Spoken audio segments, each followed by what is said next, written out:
So I got this beautifully made 50 style wiring harness from James, Home of Tone. I'll put some links down below.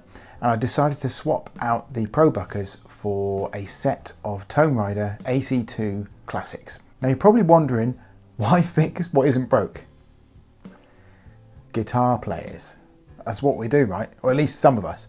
Constantly chasing that next level of tone, always tinkering, always fiddling, just the way we're made.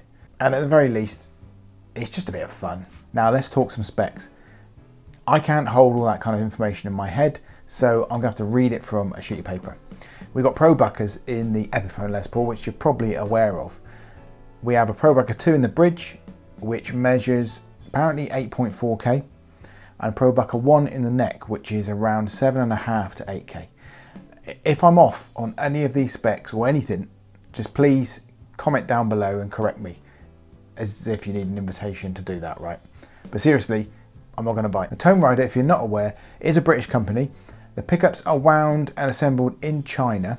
They're scatter wound, which don't really know a lot about that, but it's usually associated with good things, I hear. The specs, again, I'm going to have to read this from a bit of paper. The neck is 7.5K. The bridge is 8.3K. And they're Alnico 2 magnets as well. So it's a pretty similar ballpark to the Toneriders.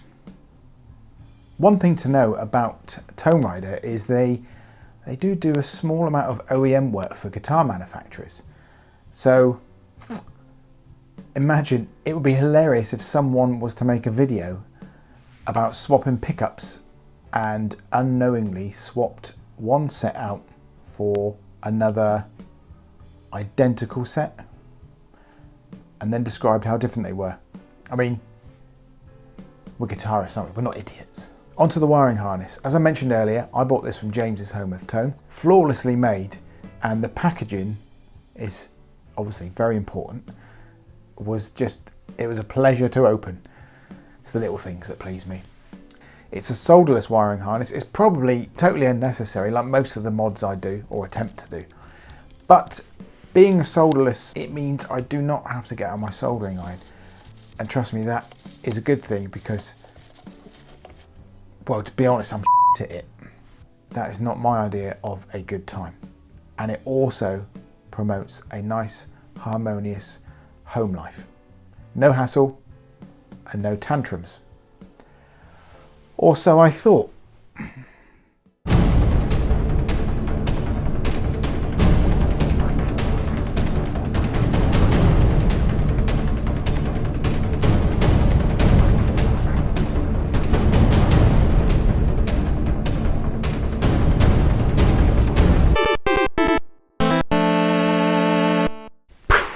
So fast forward a bit of trial and error, and I did get there.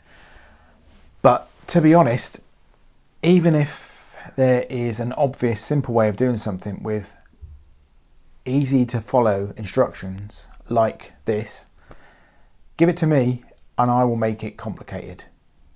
I think there was a 4-day delay. It's just the way my brain is wired. ADHD, anybody? Anybody? Just me? Okay, that's another story. The main thing is, I got there in the end. And to be honest, just the harness alone, I feel has made a bit of a difference. Just the harness with the Probuckers. And if I'm being totally honest, if I just bought the harness and not the pickups, I probably would have stopped there. Nah, actually, who am I trying to kid? No, I probably would have got the pickups as well. Now I'm going to come out with some cliche guitar adjectives. I would say, with the harness alone, the sound is more immediate, if that makes sense. It's more even. It's more intentional. Definitely a bit more open sounding. I'm going to stop there. Now for the comparison, here is how I thought I would do it. None of that knob twiddling and repetitive licks, because the only thing that's going to do is bore me and probably bore you. I'm going to keep it real and I'm going to try and emulate a real world situation, and I'm just going to play over a track and adjust the settings as I would if I was playing live, which I kind of am. But anyway, what I'm trying to say is no messing, just playing. So sit back, enjoy, and obviously don't forget to drop a comment below.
haven't checked out the previous video I did on this guitar in its untouched state and how good I thought it sounded, then I guess this is the perfect time to do so. And then see if you notice any differences, and obviously drop a comment below. All right, well, I think you know what to do if you like what I do and you want to see more. So with that being said, thanks for watching, and I'll catch you in the next one.